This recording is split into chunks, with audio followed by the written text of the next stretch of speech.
قال اللہ تعالی فی القرآن المجید هو الذی ارسل رسولہ بالہدی ودین الحق لیظہرہ علی الدین کلہ ولو کرہ المشرکون۔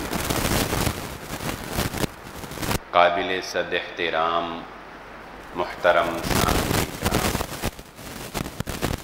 ہر قسم کی تعریفات اس خالق مالکیت و سماوات کے لیے اور لاکھوں کروڑوں درود و سلام آپ محمد مصطفیٰ صلی اللہ علیہ وآلہ وسلم کی ذات اقدس پر۔ جیسا کہ آپ احباب کو بخوبی علم ہے کہ ذوالحجہ کے یہ ابتدائی ایام سے اللہ کی توفیق سے ہم گزر رہے ہیں، اور رسول اللہ صلی اللہ علیہ وآلہ وسلم کے فرمان کے مطابق پورے سال میں فضیلت والے دن ہیں، افضل دن ہیں کہ جن میں کی جانے والی کوئی بھی نیکی اللہ رب العزت کو دوسرے ایام میں کی جانے والی نیکی کے مقابلے میں سب سے زیادہ پسندیدہ اور محبوب ہے، وہ یہی 10 دن ہیں۔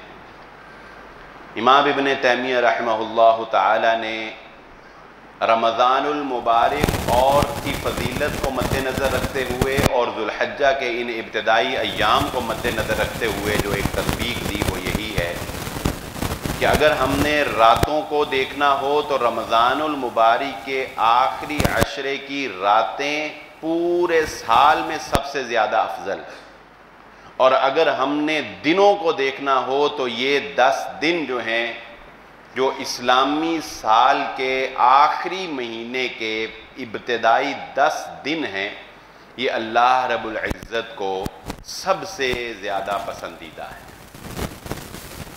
اگر ہم ان کی فضیلت کی وجوہات پر غور کریں اور یہ جاننے کی کوشش کریں کہ آخر ان 10 دنوں کو اللہ رب العزت نے کیوں فضیلت سے نوازا ہے، تو ہمیں یقیناً یہ تسلیم کرنا پڑے گا کہ دراصل یہ بھی ان انعامات کثیرہ کا ایک حصہ ہے جو اللہ رب العزت نے اپنے بندے، اپنے خلیل حضرت ابراہیم علیہ السلام پر کیے، اور ان کے آزمائشوں میں کامیابی کے انعام کے طور پر اللہ رب العزت نے قیامت تک ان کی سنتوں کو، ان کی قربانی کو، ان کے طریقوں کو اللہ رب العزت نے جاری رکھا ہے۔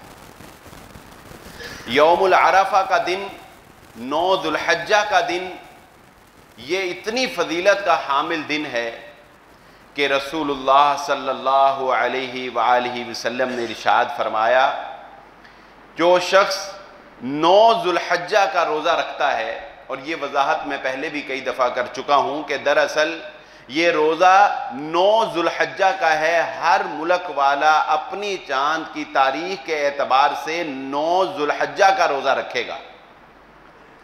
رسول اللہ صلی اللہ علیہ وآلہ وسلم نے فرمایا کہ اللہ رب العزت اس شخص کے 2 سالوں کے گناہ اللہ رب العزت معاف فرما دیتے ہیں۔ پھر یوم النحر ہے جو 10 ذوالحجہ کا دن ہے، جس دن ہم قربانی کرتے ہیں، اور قربانی کا تو مقصد ہی یہ ہے کہ اللہ رب العزت کا قرب حاصل کرنا، اللہ رب العزت کے قریب ہو جانا۔ ادھر ہم قربانی کر رہے ہوتے ہیں اور ادھر حجاج اکرام بھی اللہ رب العزت کے سامنے حاضری دے رہے ہوتے ہیں، اور آپ جانتے ہیں اللہ اکبر، علامہ اقبال نے اس کی بڑی پیاری ایک منظر کشی کی ہے، میں آپ کے سامنے رکھنا چاہوں گا۔ کبھی ہے حقیقت منتظر نظر آ لباس مجاز میں، کہ ہزاروں سجدے تڑپ رہے ہیں میری جبین نیاز میں، تیرا آئینہ تو وہ آئینہ ہے تو بچا بچا کے نہ رکھ اسے، تیرا آئینہ ہے وہ آئینہ جو شکستہ تر ہو تو عزیز تر ہے نگاہ آئینہ ساز میں۔ اقبال نے کیا کہا، اے انسان، پہلے اللہ کو مخاطب کیا، چلے وہ شعر ہم چھوڑتے ہیں، انسان کو مخاطب کر کے کہا تو بچا بچا کے نہ رکھ اسے، تیرا آئینہ ہے وہ آئینہ، تیرا یہ جو جسم ہے نا، یہ اس کو آئینہ قرار دیا، اپنے اس جسم کو بہت سنوار کے اور بہت بچا بچا کے نہ رکھ۔ اللہ رب العزت کا تو قانون یہ ہے کہ یہ جو شکستہ تر ہو، اگر تیرا یہ جسم پراگندہ حال ہو، جتنا زیادہ کھپ جائے، جتنا زیادہ پریشان ہو جائے، اتنا ہی عزیز تر ہے نگاہ آئینہ ساز میں۔ اس جسم کو بنانے والے کی نظر میں یہ جسم اتنا ہی محبوب ہو جاتا ہے جتنا کھپ جاتا ہے۔ اب دیکھیں ذرا اس شعر کی روشنی میں، اب ذرا آپ منظر دیکھیں کیا ہے۔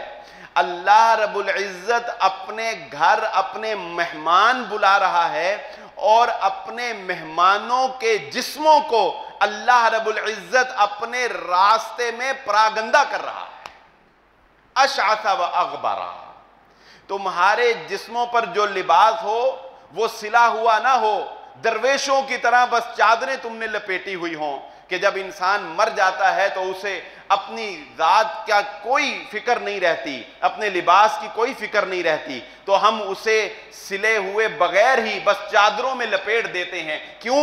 کیونکہ آج اس کی خواہشات فنا ہو گئی ہیں، اس کو اس بات سے کوئی فرق نہیں پڑتا کہ میرا لباس فٹنگ میں صحیح ہو، کندھے صحیح سلے ہوئے ہوں، سلائیاں صحیح لگی ہوئی ہوں، کٹنگ صحیح کی ہو، اسے کیا پرواہ ہے؟